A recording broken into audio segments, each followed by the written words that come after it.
По агропроекту «Фермеры Якутии» мы представляем вашему вниманию частного фермера, местного ветеринара села Тастах Намского района Акулину Руфову, которая не первый год занимается, как и полагается сельской семье, разведением крупного рогатого скота.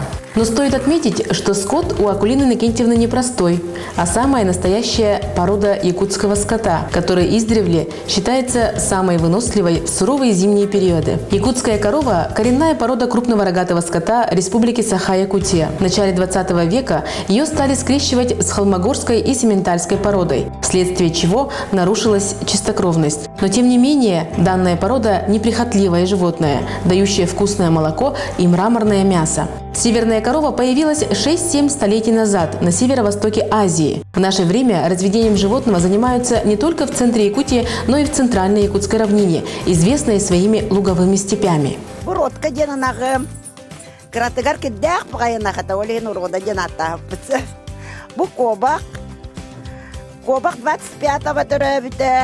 Татьяна ден нирее бо икитанча вон тогосыллака